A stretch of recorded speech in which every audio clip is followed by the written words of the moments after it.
3 காரியம். அவர் கரத்தின் கிரியை. இழந்ததை அவர் மறுபடியும் நம்மளே அவர் புதுப்பிக்கணும். அவர் என்னிலே மகிமைப்பட விரும்புகிறார். அல்லேலூயா. நான் ஏதேனிலே இழந்ததை அவர் சிலுவையின் வழியாக அவர் எனக்கு தந்தார். வேற வழியே இல்லை.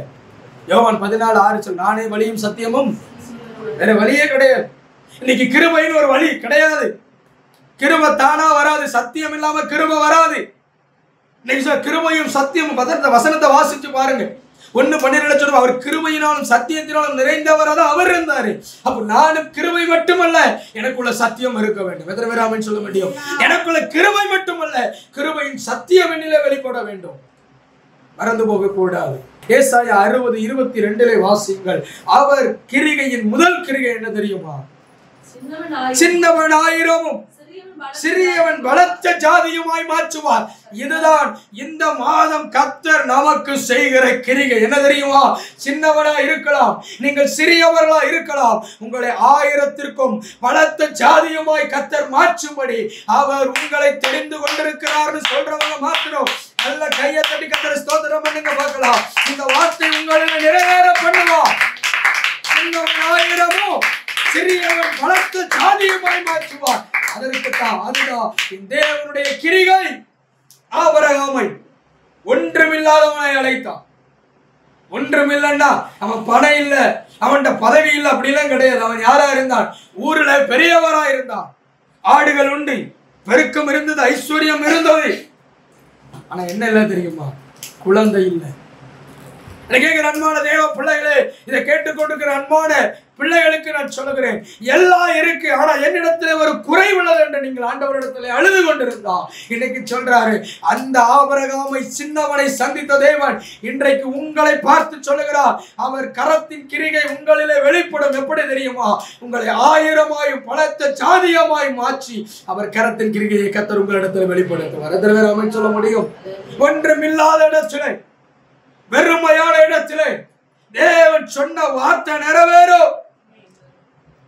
இந்த உலகத்துல ஒரு மனிதன் ஏதோ ஒண்ண கண்டுபிடிச்சிட்டான்னா அவனை என்ன பண்ண முடியல? கையில பிடிக்க முடியல. ஒண்ணு இல்ல, வீட்டுல சமைக்கும் பொழுது நம்ம பிள்ளைகள் ஏதோ ஒரு ருசியா ஒரு பதார்த்தத்தை சமைச்சிட்டா பிள்ளைகளை என்ன பண்ண முடியல? கையில பிடிக்க. அதுக்கு ஒரு சந்தோஷம்.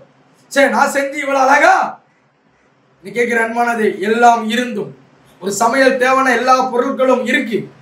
பொருள் இருந்து நம்ம என்ன பண்றோம்? ஒரு பொருளை உருவாக்குறோம். ஒன்றும் இல்லாத வேளையிலிருந்து என் தேவன் இந்த உலகத்தை உண்டாக்கினாரே. என் தேவன் கரத்தின் கிரிகை எவ்வளவு பெரியது. அந்த கரத்தின் கிரிகை என் வாழ்க்கையில் இந்த மாதம் சொல்றாரு, நீ சின்னவனா இருக்கிற, நீ சிறியவனா இருக்கிறவன பலத்த ஜாதியாய் மாற்றுவே. 70 பேர் தாங்க எகிப்துக்கு போனாங்க. யாக்கோபுடைய சந்ததி எத்தனை பேரு? 70 பேர் எகிப்துக்கு போனாங்க. ஆனா திரும்பி வரும் பொழுது கிட்டத்தட்ட 6 லட்சம் புருஷர்களா பெரிய ஜாதியா. நீங்க வாசிச்சு பாருங்க, பழைய ஏற்பாட்டு காலத்துல இஸ்ரவேலர்கள் நடந்து வரும் பொழுது எல்லா ஜாதியாலும் பயப்படுறாங்க. எல்லா ஜாதியாலும் யோசுவாவில் எழுதப்பட்டிருக்கிறது, அவர்கள் எரிகோவுக்கு செய்ததை பார்க்கும் பொழுது கில்காரியரின் புத்திரர்கள் பயப்படுகிறார்கள். ஏன் தெரியுமா? இவர்கள் சின்னவர்கள் அல்ல, இவர்கள் சிறிய கூட்டம் அல்ல, இவர்களுக்கு முன் நடப்பவர் பெரியவர். அவர் கரத்தின் கிரியை இவர்கள் மூலமாய் வெளிப்பட்டுக் கொண்டிருக்கிறது. தேவனால் அபிஷேகம் பண்ணப்பட்ட, தேவனை இரட்சகராய் ஏற்றுக் கொண்டிருக்கிற சபையே, கர்த்தர் உங்களை பார்த்து சொல்லுகிறார், உங்கள் மூலமாயும் கர்த்தருடைய கிரியை வெளிப்பட்டாகும். சின்னவனை 1000ஆய் கர்த்தர் உயர்த்துவார், சிறியவனை பலத்த ஜாதியாய் உயர்த்துவார். இதுதான் என் தேவன் எனக்கு வைத்திருக்கிற கிரியை. சிதமரலே சொல்லுங்களேன், கடைசியாய் தாவீது சின்னவன் தான், எல்லாராலும் மறக்கப்பட்டு போயிருந்தான். அவன் மூலமாய் இஸ்ரவேலுக்கு ஒரு பெரிய ரட்சிப்பை கொடுக்க தேவன் தீர்மானித்திருந்தார். நான் இப்படி சொல்றேங்க, இந்த மாதம் உங்கள் மூலமாய் உங்கள் வீட்டிற்கு, உங்கள் குடும்பத்திற்கு, உங்கள் தலைமுறைக்கு உங்க மூலமா அவர் மகிமைப்பட ஆரம்பிச்சுட்டா உங்கள் தலைமுறையே கர்த்தர் உயர்த்திடுவார். எத்தனை பேர் ஆமென் சொல்ல முடியும்? உங்கள் சந்ததியை கர்த்தர் உயர்த்தியே தீர்வார். மறந்து போகாதீங்க. சின்னவனாயிரம் சிறியவனை பலத்த ஜாதியுமாய் கர்த்தர் வைத்திருக்கிறார்.